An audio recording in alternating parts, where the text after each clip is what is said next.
Let's play a little Spyro the Dragon. This is the trilogy collected, not unlike what they did with Crash Bandicoot not too long ago. Let's take a look at this game. Blake is going to join me in a little bit, and he will keep up with everybody on Let's Play and Chat. But let's cruise around as good old Spyro and roast some sheep and collect some gems. This was the game that put Insomniac on the map. This is the very first Spyro game, and I'm playing it on an Xbox, which is weird. So I'm rescuing Thomas the Dragon, and he seems happy to meet me. There he is. Cool. All right, and let's go zip around. I'm not going to waste too much time on the story stuff. I want to see the action of the game. Let's get into it. So we collect many gems and jewels. Hello, Blake Siefken. I didn't set up my chair today. Oh, geez, set up your chair. I don't have a chair. We've been running around a little bit. What's happening? There you go. There's your mic. Put my microphone in. We're doing it live. Okay, if you're wearing headphones, maybe just take your headphones off for a second here. Okay, we plug a microphone in. 1, 2, 3. Okay, should be good now. Cool. Actually, I'm not sure. Let me check. All right. You want me to tap on the microphone to make sure we can hear it okay? Yeah, sure. Go ahead. Okay, that's good. Okay. All right. There we go. You can run, but you cannot hide, giant creature. Oh, you got the cursor on the screen there, Vic. Oh, do I? There we go. It's Friday. Yeah, it is Friday. Whatevs. We've both been traveling. Oh, we have a new member, Taz. Taz is in there? Awesome. Hello, Taz. Thank you for your support, my friend. Okay, boom. So, Vic, tell me. Oh, we got a super chat from Timberwolf. Yes, we did. So, Vic, what were your thoughts on the Spyro games when they came out? I love them, but I felt that they came out too quickly.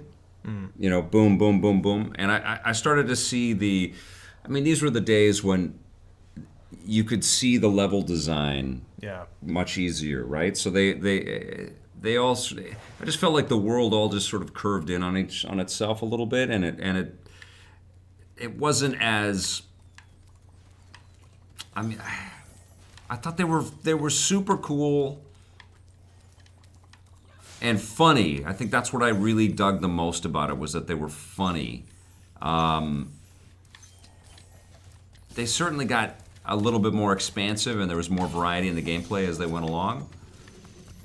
But I've been looking forward to re-experiencing these games because, you know, when I checked out the Crash Bandicoot games, I saw a lot more of the Naughty Dog genius as well. Even when those games came out, I had some issues and some problems with them as well. I think I compared every single thing that I played back then to Super Mario 64. Yeah, which just that was the problem, right? Yeah, these were all PlayStation sort of mascots. Yeah, and they weren't as good as Mario 64. They just weren't. Which is it's a subjective way to look at the things, but I think a lot of people kind of held that opinion. I certainly did, but I don't know. I always appreciated the production quality and the ingenious, you know, construction of the games. Even if I could somewhat tell, you know, how they were assembled. I could sort of. It was easier to see the seams on the PlayStation 1. That's a good way to say it. Because the graphics weren't quite as good. They don't hold up as well by today's standards. So, I don't know. It's.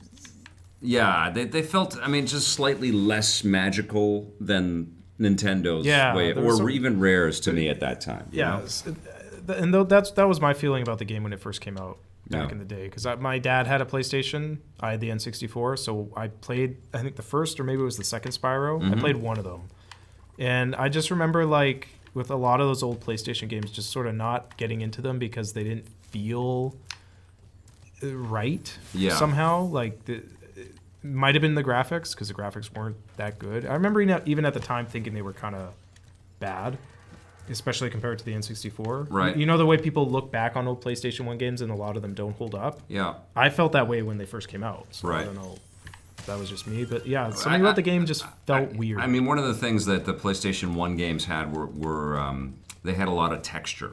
And more texture than it felt like a lot of PlayStation games or N64 games did at the time. And I think that was to the credit of the N64. They weren't. Also, the machine couldn't stream textures off of a disc like the PlayStation could, so that they could have more textures. They had less polygons, but more textures. I never noticed the textures because I was too busy concentrating on the fact that all the polygons look so weird. You could see the edges of the triangles. Yeah, you can see the edges everywhere. Like, it looks so odd to me. Right. And the other thing I remember about Spyro and Crash Bandicoot is the whole advertising MO around the game was like very... Ew, it's Spyro. He's in your face. Yeah. Because Mario had the reputation, Nintendo had the reputation of being very... It was more Disney. Yeah, and so they were... Sega did the same thing with Sonic. Like, you know, Crash Bandicoot had that ad where he was on the microphone. Spyro's a little dragon with attitude, for sure. Like, he's roasting the sheep. And which is very 90s. Like, he's proactive. He has attitude. The game was smarter than that, though. Yeah, I remember the advertisements turning me off from the game a little bit. I enjoyed the...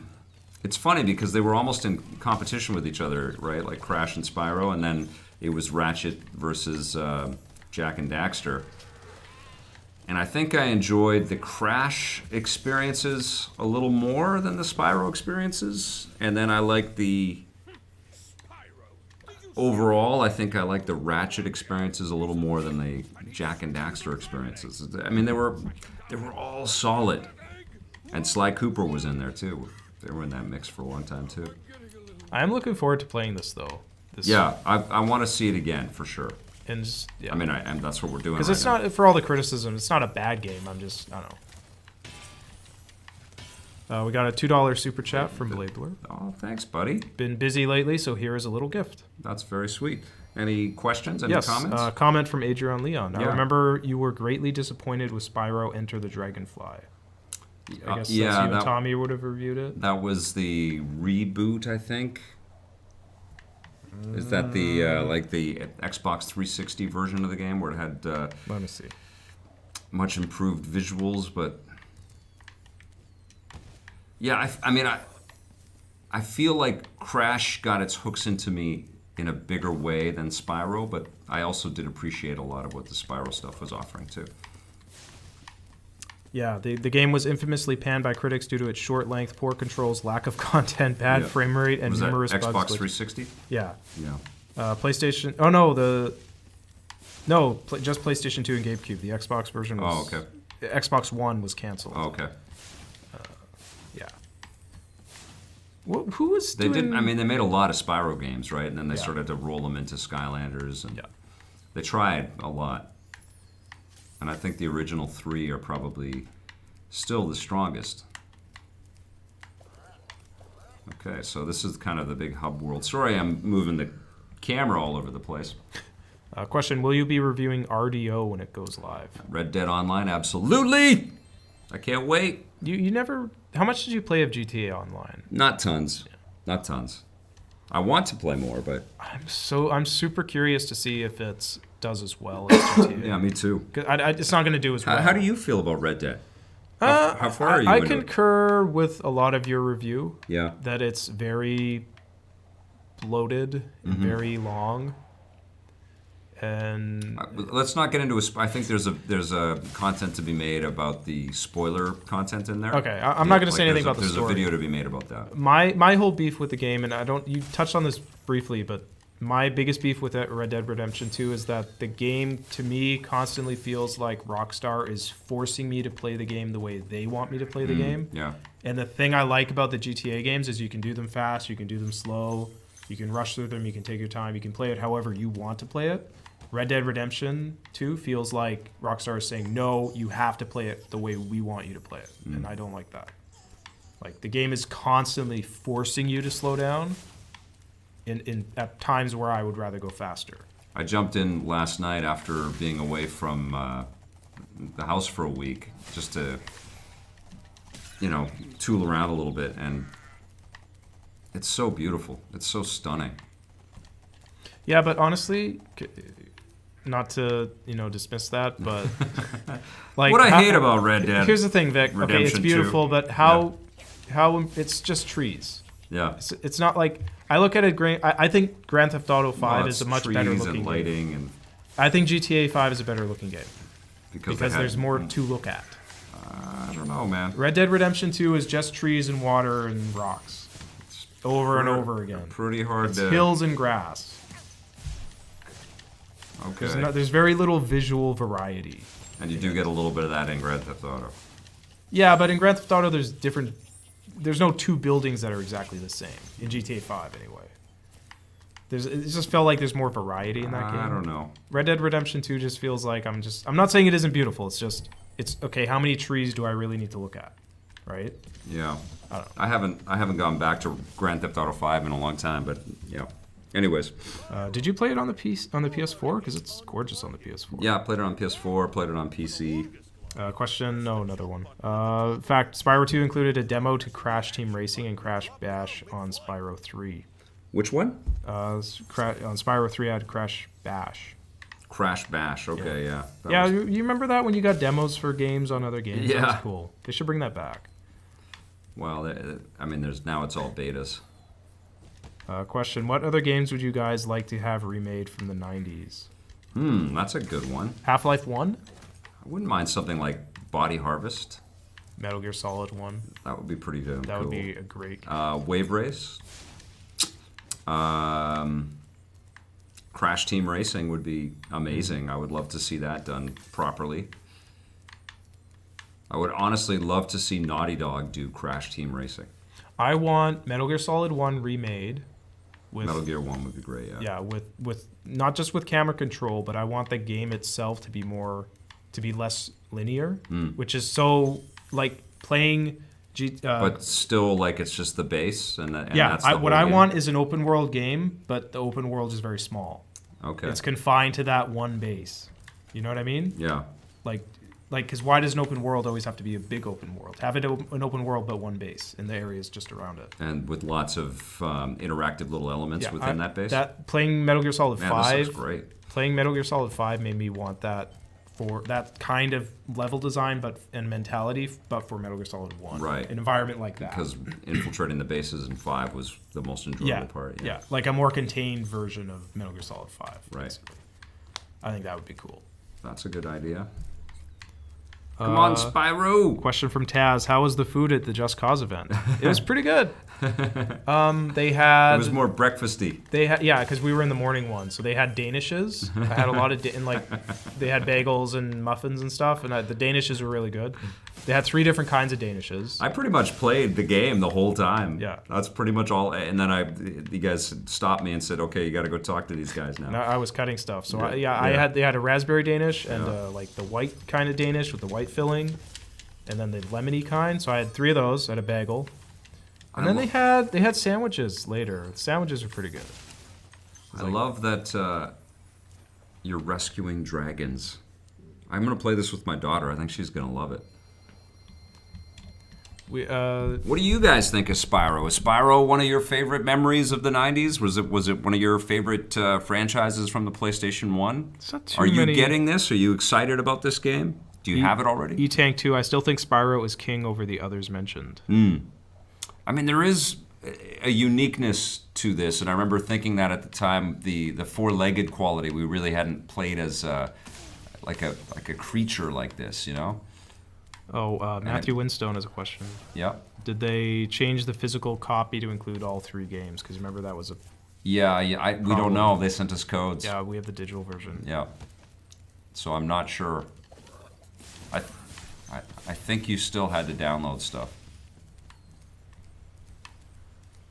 We didn't mention this in our E3 discussion, but this not having Sony at E3 means I won't get to have the big bowl of nuts that they have. I know. Because that's a thing Sony always does at their E3 press event. I'll bring you nuts. In the press room, they always have a giant bowl of cashews and almonds and stuff. I got really your nuts. good. Got your nuts right here, buddy. So how am I going to get my cashew fix at E3 this year? I don't next know. year? Come on, Sony. Maybe we should just go to Sony. Just go to one of their Los Angeles offices. Yeah, go to like Santa Monica or something. You'd be like, hey, I want some nuts. I was promised nuts. What you know? They all also were vocal about not wanting to do anything around the time frame of E3. I guess to interrupt the other proceedings. They are trying to totally distance themselves. Is it because they're going to announce the PS5 at TGS? No, they won't do that. It'll be in the summer. It won't be at TGS.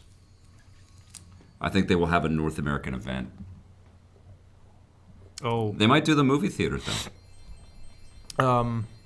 Okay, Matthew Winstone has a question. This happened right after I finished writing the rundown script.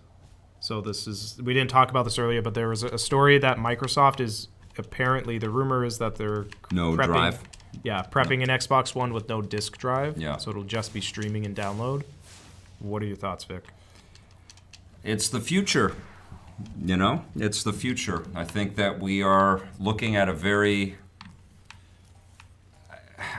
I think there will be consumer choice for a long time, but I think there are going to be a lot of incentives for us to stream and go digital only because there's a lot less infrastructure to manage and a lot less partners to keep happy if you're a company like Microsoft. So people are going to want to, have you on to do, have you in as a subscriber or have you in to digitally download titles like crazy. And I think, Microsoft with its Game Pass and their xCloud, they are really looking at that as their future model. Yeah, if I'm Microsoft and I'm seeing the cut you get from a digital download in the Microsoft Store versus a cut you get from a physical sale, Yeah. like Microsoft is like, Well, how would you not want everything to be digital? It's in our chat right now. Everybody's talking about how to save money right now, and games are just too damn expensive, and I think that's a huge thing that holds people back on playing. Game Pass is kind of amazing, I think if you are embedded into the Xbox infrastructure and you're not a subscriber to Game Pass, I honestly, I wouldn't understand why you wouldn't be. You get 150 games for $10 a month or whatever it is. And they keep offering incentives, and they keep adding new games to the pile. Yes, you don't own them, but you can play all the way through them, and I think it's going to be very equivalent to the fact that, I don't know how many of you guys are still going to the movie store or to the store to pick up Blu-rays or 4K Blu-rays and stuff out there, but I feel like there's a dramatic shift. Question from Blade Blur. Yeah. Will Fallout 76 get a 76 out of 10? Have you started playing that? I just downloaded it last night, so it's on my Xbox. I'll probably start playing a little bit of this and a little bit of... I've got Battlefield 5 as well, so I've got three biggies. I've got Spyro, Battlefield 5, and Fallout 76, and there's a bunch of other smaller games too. So those are my projects on deck, basically. So videos will be coming on that. And I still want to do some more around Red Dead 2, I think, because it's so big. When you hit the sheep, are you killing them or just... Yeah, you kill them. You burn them up. Because I'm noticing the ones you were hitting, they just it just burns up their fur. Do you kill them completely? Or? They were dead in the original. I mean, Did they change that for this Yeah, to make they it more probably kid-friendly? did. Yeah, probably. Next time you see a sheep, just shoot it, but don't just keep looking at it after you shoot it. Okay. Because I want to see. Okay. Oh, I went in here already. Okay. What is she going to tell me to do? Hi, Spyro. Okay, all right. We don't need to do that. Sure looks good, though, huh? It's a good-looking game, yeah. They did a good job. I mean, it feels contemporary. Could you imagine if you played if the game had think I looked can- this good back in the 90s? Yeah. It would have blown everyone's Well, mind. that's the thing, right? Like, at the time it did. Oh, aren't you supposed to tap those Yeah, dudes? with I the... went in here by accident. No, but you could free that one guy, can't you? Yep. Did I went in there by accident. Did you free him already? I mean. Nope. I hit the sparkle dust. I didn't want to go up. Oh, okay. Get in there. How did I get in there so easily Did you before? just jump in? Can't you just Oh, jump? yeah, okay. Can't you just? Yes. Okay. Boop. You rescued Gavin. Gavin the Dragon. Hello, mate. I'm Gavin. That was terrible. All right, let me have this. Wesley West, what version are we playing? This is on the Xbox One. Xbox, yeah. Come on, open up. How come this is not opening for me? You didn't discuss it in your Pokemon review. Do the amiibos work with the game? I don't think they do. We got Pikachu sitting I here. didn't try any amiibo, but I don't think they do. It's a deep game, man. There's lots of stuff in that title. I haven't done it. There's also Pokemon Go interaction, which I didn't really try. I mean, I know that you can do it, but I didn't really do it yet. And there's a lot that you can do. You can take the Pokemon and stick it into the Pokeball, and then walk around with it, and it will level up. It's crazy. I knew that you could. I watched a trailer before a Cineplex movie where a guy was talking to Nintendo about how you Did can you see transfer. it? Did you see it on the big No, screen? someone told me they saw it. You can transfer from Pokemon Go to the Nintendo Switch. Did we tell people this, that we have a Cineplex ad for Pokemon Go? Yep. Let's Go Pikachu in Cineplex this month? Yep. Is it next month or just this It's month? happening. It's this month through the holidays. But is it going to be in December as well? I think so, yeah. Okay. Yep. Because, I heard a few people on Twitter mention that It's pretty cool, they right? saw it, They saw it before The Grinch. So if you see The Grinch in a Cineplex theater, you will see our Pokemon ad. Blaper's got a good question. With Sunset Overdrive coming to PC, is it kind of a bummer that the Xbox One doesn't have many exclusives, since many of them are available on Windows 10? I mean, I think this is the... Okay, there's the sheep. He does disappear. I do... So you Well, are killing he them? disappears. He goes into the other space. He goes in the okay. he goes into the upside down. Is that right? So From you are Stranger killing Things? them? Is that confirmed? Dead Torture. sheep? Yeah. Okay. It's sheep torture. Is it a bummer that the Xbox One doesn't have exclusive? I think Microsoft is playing a totally different game, just like Nintendo is with the Switch.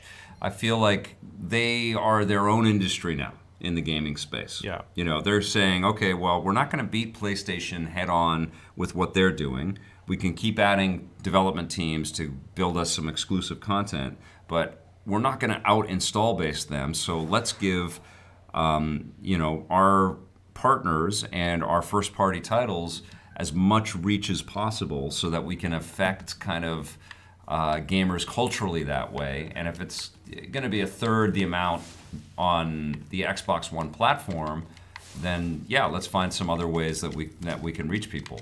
Whether that's xCloud and people are playing it on an iPhone, or I think Microsoft is looking at the other machines and going, why can't we play Xbox games on the PlayStation 4 and the Switch?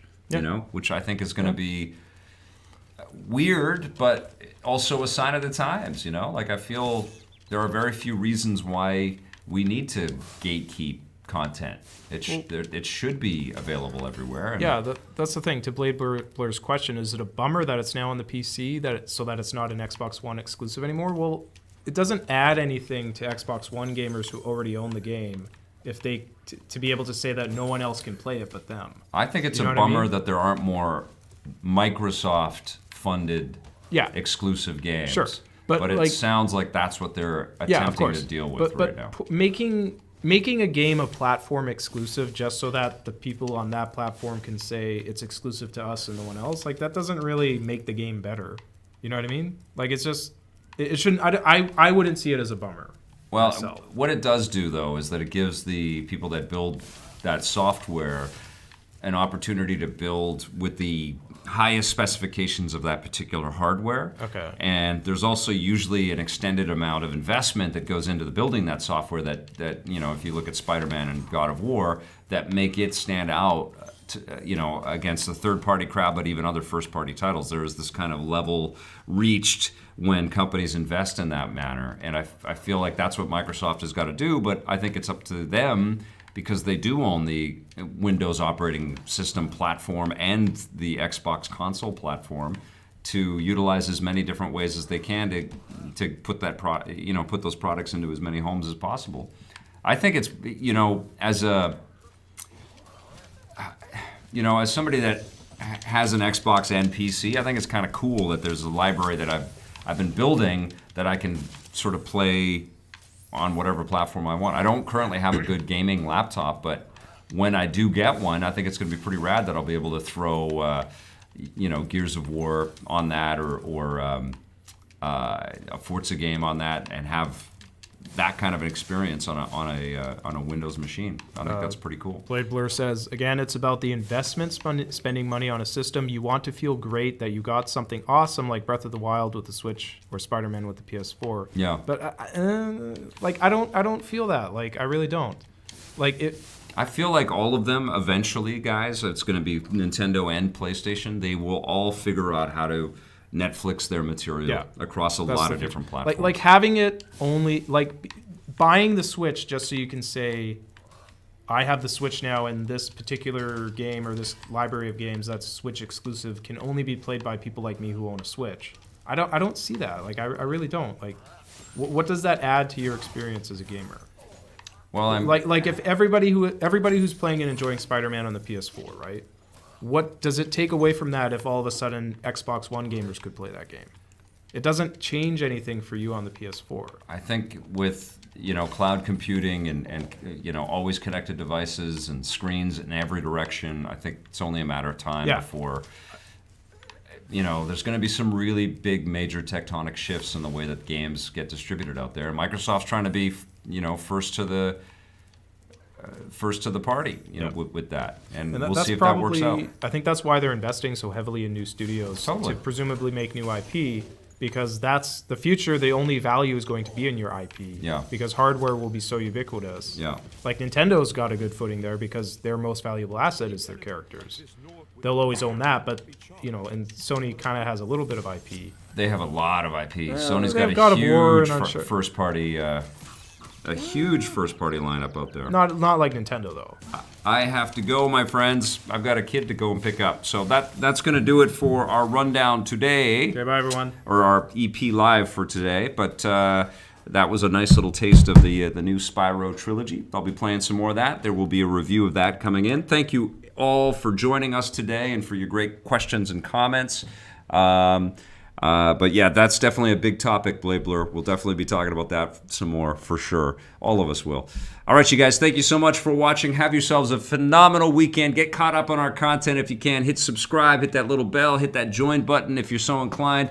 We've got merch that you can find through our epn.tv/merch landing page. Have yourselves a fantastic weekend. We'll see you soon. And do yourselves a favor and play forever.